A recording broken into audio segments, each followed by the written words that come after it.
Hi, I'm Angeli and I will be discussing DAO number 2021-26.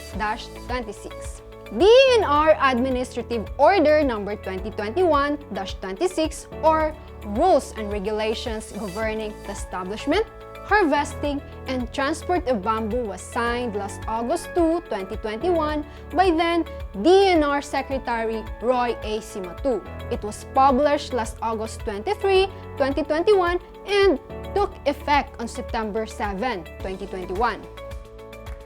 The main objective of this DAO is to encourage the establishment of bamboo plantations and to promote the sustainable use of bamboo as wood substitute. Specifically, this DAO aims to increase the productivity, supply, and access to bamboo resources, provide a system for sustainable harvesting, transport, and use of bamboo resources, accommodate other support activities such as research and development, processing and marketing, and last, contribute in mitigating the impacts of climate change and attaining environmental stability.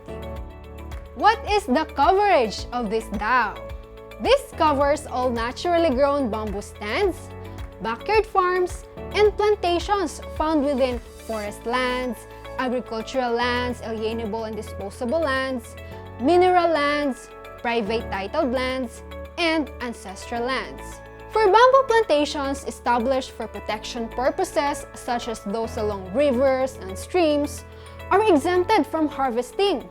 Pero pinapayagan natin ang intermittent cutting for silvicultural treatment, provided na ito ay consistent with existing rules and regulations and will not impair the rehabilitation measures. Now, let's talk about registration of bamboo plantations and backyard farms. If the bamboo plantation is intended for commercial production, it shall be registered at the TENURE or implementing PENRO. Once registered, the applicant will be issued with a certificate of bamboo plantation registration. Paano natin mako-consider na ang area is for commercial production? Ayon sa Section 4 ng DAO na ito, the area will be considered as commercial production if it has more than 11 bamboo clumps. For registration, we have a few exemptions. Tenure holders with bamboo plantation and backyard farmers are exempted, but there are conditions. Tenure holders are exempted provided that the establishment of bamboo is indicated in their management plans. Backyard farmers are also exempted provided that the bamboo will be consumed for personal use and transported only within their municipality. However, if the bamboo for personal use will be transported outside of their municipality, as well as those who intend to sell their bamboo, shall now be required to have his or her farm registered and be issued with a certificate of bamboo plantation registration. For naturally grown bamboo, the same registration process will also be applied. This DAO also encourages bamboo backyard farms which are located adjacent to one another and within one barangay to form a cooperative or association to become eligible for commercial production registration. For bamboo plantations within agricultural lands, A&D lands, and/or private titled lands, we have the following requirements. Number 1. Authenticated copy of land title ownership. This is either OCT or TCT. Number 2. Certified true copy of tax declaration in case of untitled A&D land. Number 3.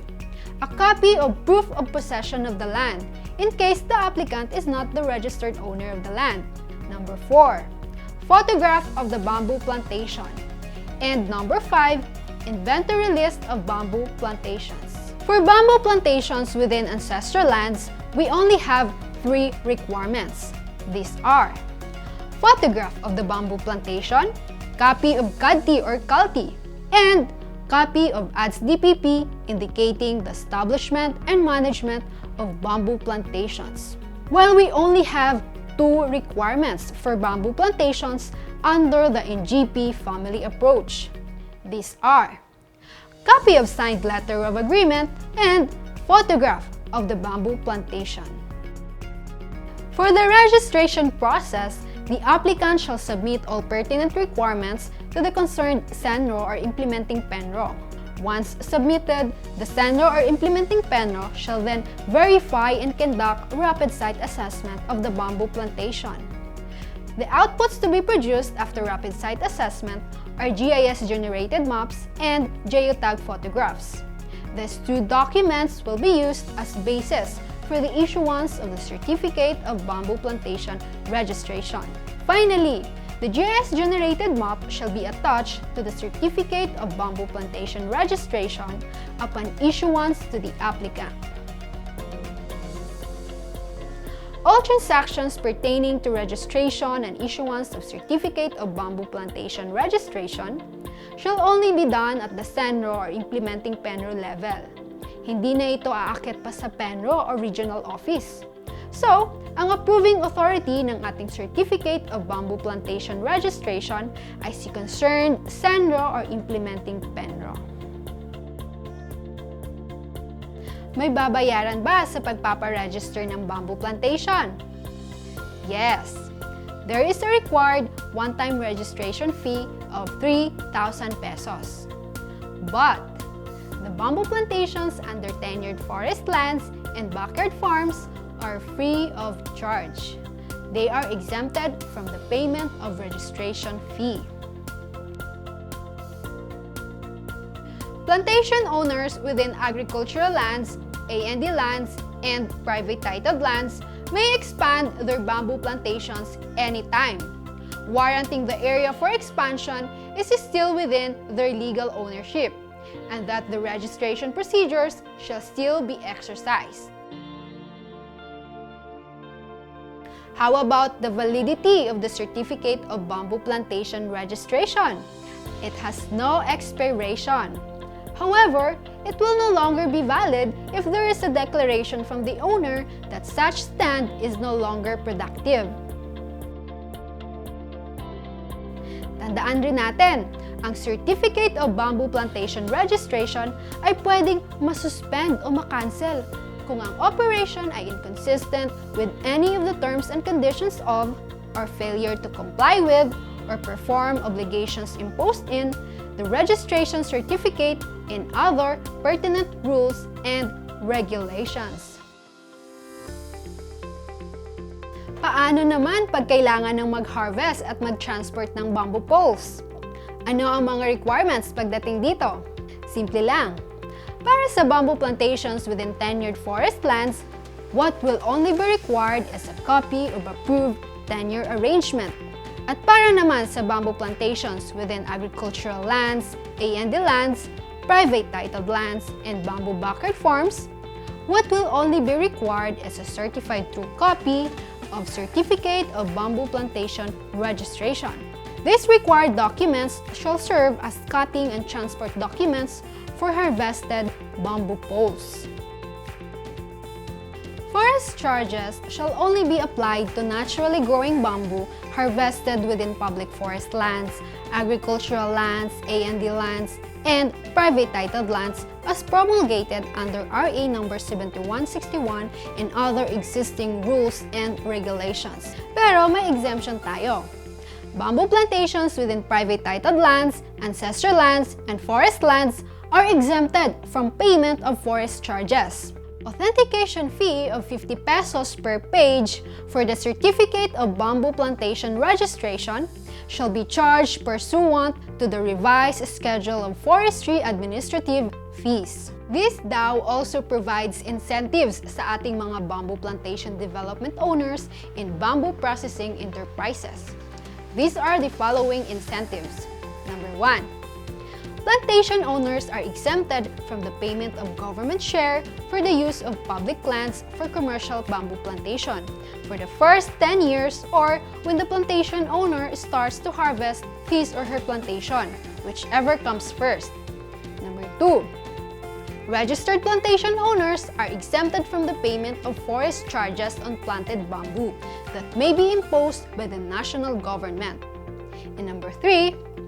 Export of bamboo poles and bamboo resources derived from the registered farms and/or plantations is allowed without restriction.